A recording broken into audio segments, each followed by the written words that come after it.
boom, boom, everybody say way-oh, as a song from my youth said.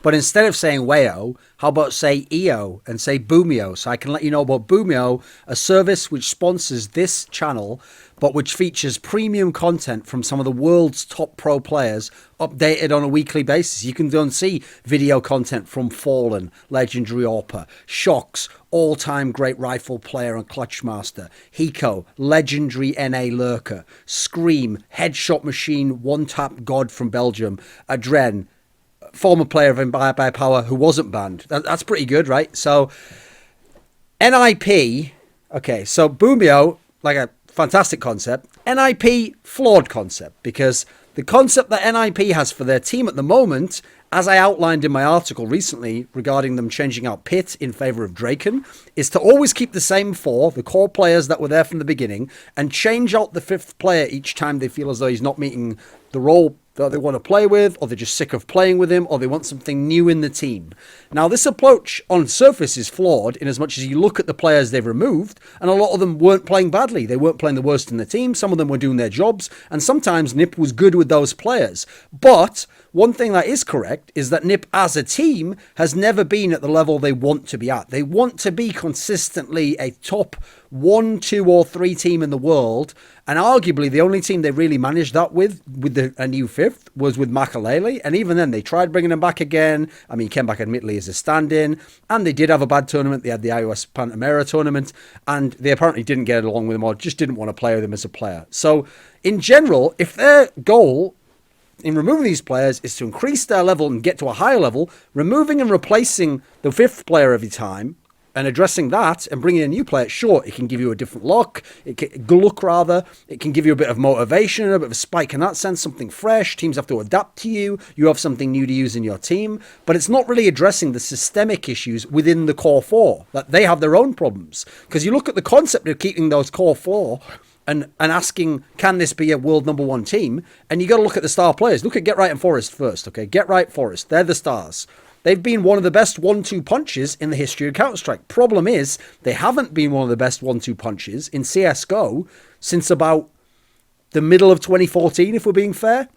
Since that point in time, they've each almost taken turns to have a 2 to 3 month span where one's really good and then the other one's really good, and they very rarely ever meet at the same point and are really good. Maybe they did 1 or 2 tournaments in the last 6 months of 2016, but in general they don't. So the stars, to put it simply, can't really carry hard enough in an IP. Like, they can't be so fantastic as stars that then you just look at the support players and like, if you could tweak them a little bit, maybe it could work.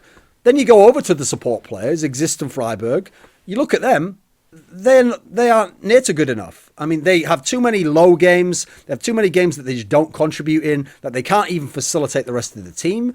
So if we were to summarize the core four, a very reasonable way to say it would be nobody in the core four is truly world-class at their role, really. I mean, I say really because at the moment you could certainly argue Forrest is like, it's contentious as to whether he'd be like a top 5 player at his role. Maybe he could be approaching that, and he certainly had a spike a few months ago. It was pretty good. But aside from him, it's not even close for everyone else. No one else is even close on being top 4, top 5 in their role. Not even vaguely. They're not world-class. So with so many players lacking that world-class pedigree, an easy solution, okay, that I would have made if you want to take the obvious approach would be like replace the stars. So pick one of the 2 stars, get another star player in and have him fill that role. Pick one of the supports, get that guy, kick him out, get another support in that can play that role. But another way you could do it that I was thinking about, and one that I think NiP might be more amenable to, might be more open to, is one that ensures they get to keep both Get Right and Forest. Because obviously kicking a star means you've got to pick one of them and let them go. Now that's probably something that NiP don't want to do in general. Because first of all, those 2 players have a lot of sway and a lot of say in how NiP is going to make their future moves. Secondly, NiP as an organization will want to keep those players because they have huge brands, huge names, and very especially amplified and emphasized as long as they remain with NiP, where they've built this more modern history than when they were in SK and Fnatic before that. And then thirdly, Get Right and Forest themselves seem to have kind of an unwritten, unspoken pact that they'll stay together, because ever since they got together in 2009 in Fnatic, they've been fantastic. And during the periods where Get Right was the better player, he's been able to some degree to carry or to help Forest remain incredibly relevant relevant and have a chance to win. And then more recently, when Get Right's had his problems, Forest's been able to help Get Right win and stay relevant. So they kind of understand together. If we hitch our wagons together, if we intertwine our destinies as they have done for the majority of Get Right's career now, then we're always going to have a chance to be very good. Their issue is, at the moment, you can't have both of them be your stars. So an approach you could take to have them both stay in the team is actually to have one or two of them role swap into different roles within their team and then bring in the star talent, the star firepower to make the rest of the team work and therefore make a new era of NiP. So one of the things is, okay, at the moment with them as stars, part of being a star player is not just how good you are in the game. It's that your role gets a certain level of focus and resources from the team that there is a limited amount of to go around in a team. You can usually only really support 2 stars. Even if you have 3 stars, like Astralis in the past, like maybe Astralis now, usually one of those stars is giving something up, and he just every now and then gets a good game or a good map or a good half where he can go off, and otherwise it's still generally the 2 stars that you're supporting with your overall system. So bearing in mind, we can't have both Forest and Get Right do that. If they're willing to give up some of those resources, some of that focus, and let someone else come in as a star, then maybe they could do it. This is another approach you can take, because there have been some great examples in history of star players taking a backseat, changing their role up a bit, and therefore finding success again, being able to play at a higher level than they otherwise would have, being able to facilitate a newer star who can perform at that level and therefore rise back to the top. A 1.6 example would be Khan and DSN from the very Fnatic team that Get Right and Forest were both in towards the end of 2010 and starting in 2009. So what happened was when the dynasty, I mean, it wasn't really a dynasty in the early days, but when the great Fnatic core got together, the core originally was Forest, DSN and Khan. And at the first lineup, they had Tentpole, a very skilled player who played with Forest before, and they had a guy called Archie who was friends with, I think DSN. And what happened was the next year they changed out Tentpole because he left, and they brought in a guy called Inns, and he was kind of a team player. And then 2 years after that, they changed out Inns and Archie, and they brought in Get Right and Gux. But the problem there is Inns and Archie were the supportive players. So to take out the 2 support players, they needed some support players. So what they did was the other 3 in the core. So Khan was the in-game leader, but famously he was a fragging in-game leader and he had a loose playing style. Then you had Forest was the central star, the most skilled player in the team, and DSN was the second star. He was an AWPer, primary AWPer, and he was the second star and had pretty solid rifles from 2006, 2007, and then halfway into 2008, basically. He was a pretty good player. So what they did is they took the 3 most skilled elements of their team, and when they brought in Gux and Get Right, 2 of the most skilled young stars in the world, they took Khan and they took DSN and they made them supportive players. So DSN would be a supportive AWP, and even then only on certain maps. Sometimes Forest would AWP. Otherwise, he just went to a support rifle. Khan was the in-game leader, but he became more of a support in-game leader. And he supported the stars of Gux, this aggressive entry fragging player, of Get Right, who became more of a passive star rifle player. He wasn't the lurker that he is now. He was more akin to what Magic's Boy is now in the North team and Dignitas before that. And so by evolving into these support player, role player aspects of the game, DSN and Khan, first of all, propelled their careers further forwards. In 2009, they had actually the most successful year of their careers in terms of winning tournaments.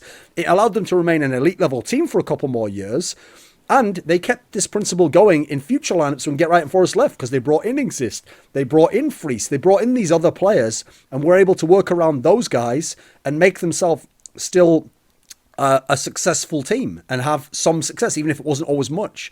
Now in CSGO, we've seen another great example of this, which is that Neo and Taz were the star players of the old Pentagram lineup that won the 6 or 7 majors in 1.6. Neo was the star player because he was one of the hardest carries of all time, one of the best players to ever play 1.6. But Taz was, as a kind of sidekick star, a second star, he could be pretty good. I mean, earlier in their career, 2006, 2007, he was like a decent player, above average certainly for a pro, but he was more like an entry specialist, a specialist on maps like Train, Nuke, CT side. But then by the time you got to 2010, 2011, when you brought in Pasha to the lineup, Taz really became, at times, a legit second star and played really good Counter-Strike. And then Pasha was kind of the hybrid, he was the AWPer, and that's how they rejigged the team.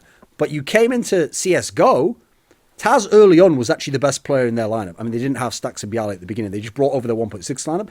Neo actually struggled, and Neo didn't get actually legitimately good or above average until, we're talking like 2016, if we're being real. Latter part 2015 at times with the AWP. 2016, obviously, in the latter part, in terms of he just started having MVP performances. Before that, they got Snacks and Bialy into the team, and because Snacks he's obviously a fantastic impact player, and Bialy's this like aggressive, high skill rifle player, to enable those two players to get instantly comfortable and start being effective in the team, Neo and Taz had to start using their smarts more than their skills and become the role players. And so you see, Taz in no way is that entry fragging star player that he was in 1.6. Neo isn't that monster carry who goes anywhere he wants on the map, takes any weapon he wants, takes over games. He's this clutch, intelligent player who's very much a support and enables someone like a Bialy to be successful. This is what's interesting about how they've changed it up. So they're still one of the best teams of all time in CSGO, but they don't have to have the ego of being the star player anymore. And therefore, they've got other people who can bring them success,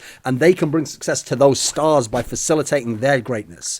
If you think Snacks or Bialy would be as good in another CSGO team without Neo and Taz, I think you're delusional. The difference is Neo and Taz maybe could, admit there's not many players like Snacks out there, but maybe they could take other players and make them look better and still have some success. But I actually think, especially to me, a player like Bialy, I think Bialy really depends on these old support players to be as good as he can be at times. And especially because he gets away with not being good at certain times and can still be in a winning team because they have that great base of teamwork and team play. Then you've got to add in that another example in CSGO is markeloff. So I did an article about him. I'll put that in the description box below. markeloff was probably the best 1.6 AWPer if he'd kept going. Like, he wasn't in as much as Kogu and Fraud had many more years on him, kept it at a very high level for a long, long time. But his play in 2010, 2011 was some of the best AWP we've ever seen. And as a 1.6 player, he's easily a top 10 player of all time. But coming to CSGO and beyond that first year or so, he really drops off as a star player. He's having his issues, and he's just an above average pro, and he's not some superstar AWPer, he's not even AWPing anymore, he's giving up the AWP, and eventually he just transitioned to being a support player. And in doing so, he's helped the Flipside team come top 8 at a fucking major. That should never have happened when you look at the talent of that team, because he's become a good to decent, serviceable support to allow others to take the star role. You can always get young aimers, you can't get veteran, savvy, wily supports like you could have from what Get Right is.